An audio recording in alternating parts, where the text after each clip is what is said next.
The war had ended 3 months ago, but Kevin still felt its echoes in his bones. Every night, the screams of dying soldiers, human and alien alike, haunted his sleep. He stood at attention in the pristine white corridor of the interspecies diplomatic compound, his military uniform crisp despite the humidity that permeated the station. The medals on his chest felt heavier than they should. Sergeant Kevin Reyes, Director Hammerstein's voice crackled through his neural implant. Report to Briefing Room 7. Your new assignment awaits. Kevin's jaw tightened. Assignment. That word had lost all meaning during the war. It could mean anything from a suicide mission to diplomatic babysitting. Given that the Galactic War had officially concluded with the Treaty of Proxima, he suspected the latter. The briefing room's holographic display hummed to life as he entered. Director Hammerstein, a severe woman with gray-streaked hair and eyes that had seen too much, gestured to a chair. Kevin remained standing. "At ease, Sergeant," she said, though her tone suggested she didn't care either way. "You've been selected for a unique assignment, one that requires both your combat expertise and your restraint." The hologram shifted, displaying the image of a young alien girl.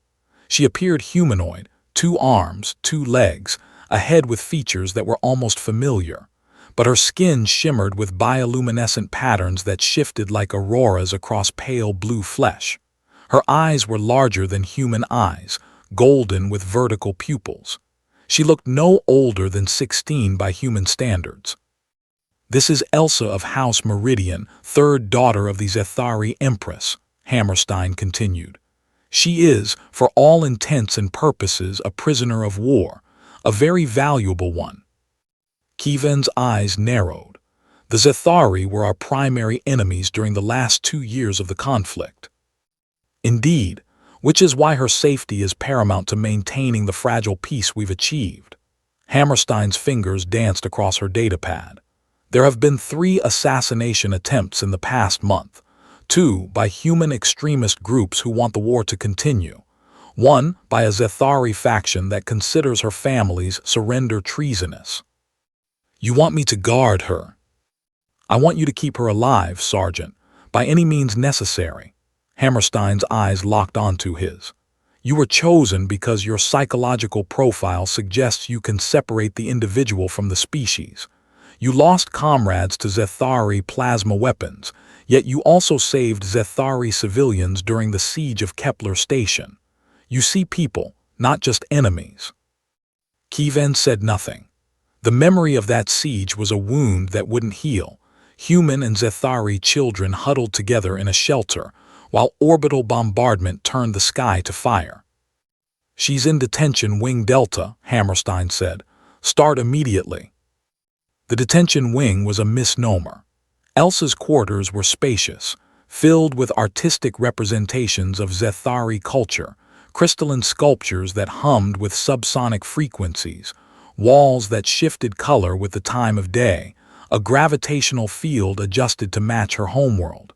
It was a gilded cage, but a cage nonetheless. Kevin found her standing before a massive viewport, staring at the stars.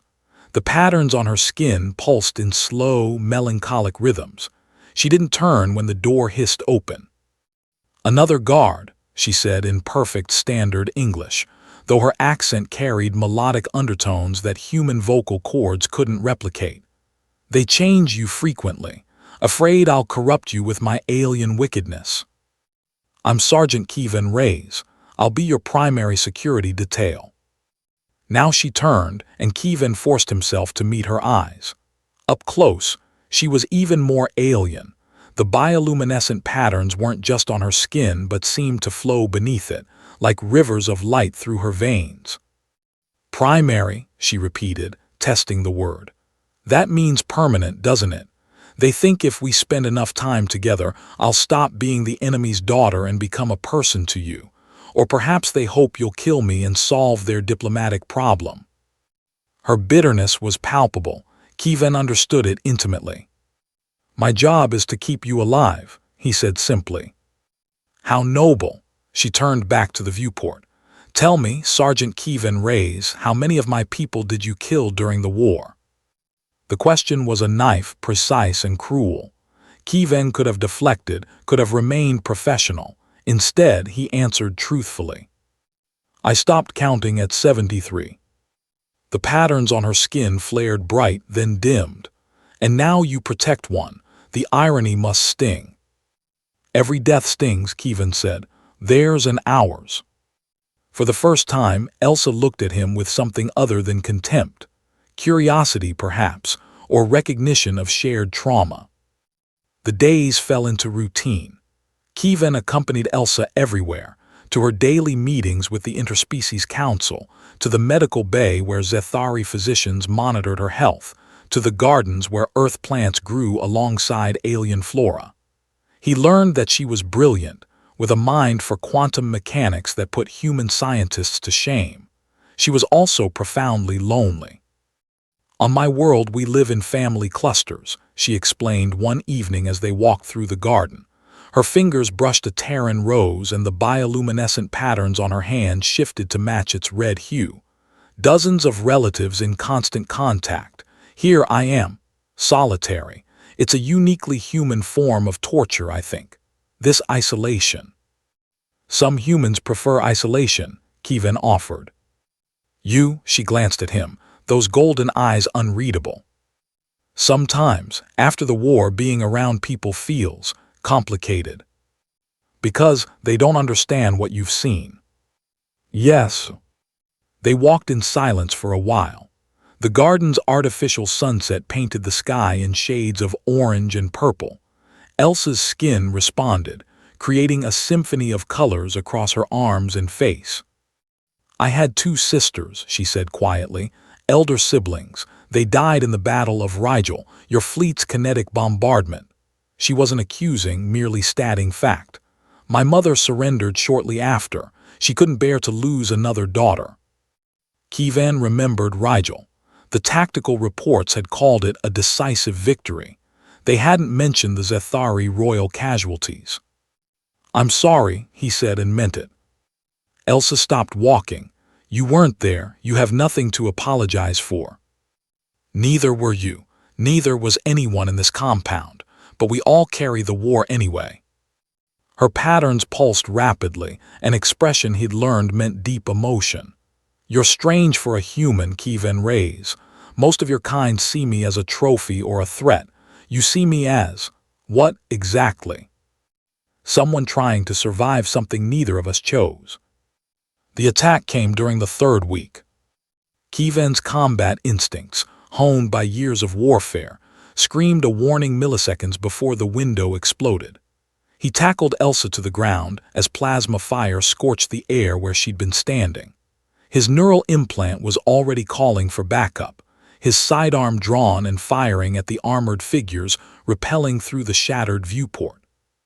3 attackers, human by their gear and movement patterns, extremists. The first died before hitting the ground, Kevin's plasma bolt catching him in the chest. The second managed to land, weapon raised, but Kevin was faster. Years of war had made him a weapon as efficient as any machine. The third attacker targeted Elsa directly, and Kevin threw himself between them. The plasma bolt caught his shoulder instead of her heart, and the pain was white-hot agony. But he didn't stop, couldn't stop. His return fire was lethal and precise. When security forces finally arrived, all 3 attackers were dead. Kevin was bleeding from his shoulder, his uniform scorched and torn. Elsa knelt beside him, her hands glowing with bioluminescent energy as she pressed them against his wound. Zethari can accelerate cellular regeneration, she said, her voice shaking. Hold still. The pain began to fade, replaced by a strange tingling sensation. Kevin stared at her in shock. You're healing me. You took a plasma bolt meant for me. Her golden eyes were bright with unshed tears, an expression universal across species. Why? Your duty is to guard me, not die for me. Those aren't different things, Kevin said through gritted teeth. The medical team arrived and took over, but Elsa refused to leave his side. Even as they transported him to the medical bay, she held his hand, her patterns pulsing in time with his heartbeat. Recovery took 2 days, thanks to Zethari healing technology and Elsa's intervention. When Kevin returned to duty, he found Elsa in the garden again, staring at the stars. "You should have let me die," she said without preamble. "It would have solved so many problems. The extremists would have their martyr. The Zethari factions would have their excuse to break the treaty. You could go back to your life."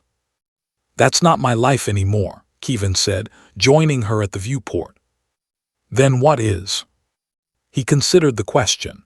Before the war, he'd been a student studying astrobiology. He'd wanted to explore the galaxy to meet alien species and learn their secrets. Then the Zethari expansion had turned violent and everything changed. He'd become a soldier, a killer, a survivor. But was that all he was?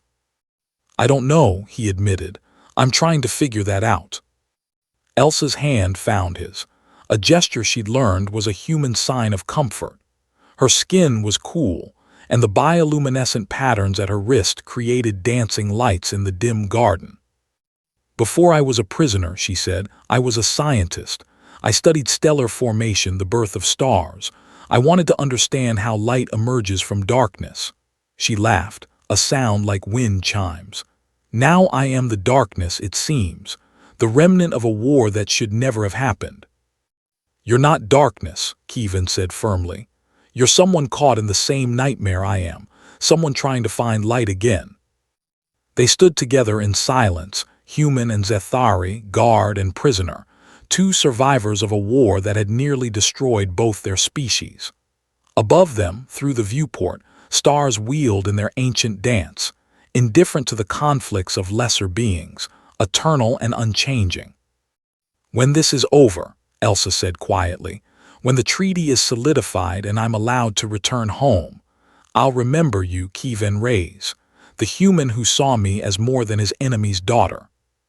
"When this is over," Kevin replied, "maybe we can both be what we wanted to be, a scientist and a biologist exploring the stars together." Her patterns flared bright with something that might have been hope. "I'd like that." In the aftermath of galactic war, peace was fragile and trust was scarce. But in that moment, in that garden beneath alien stars, a human soldier and a Zethari princess found something humanity, and the Zethari Empire had struggled to create, understanding across the void that separated their kinds. It was a small light in vast darkness, but sometimes Kevin thought that's how all stars began.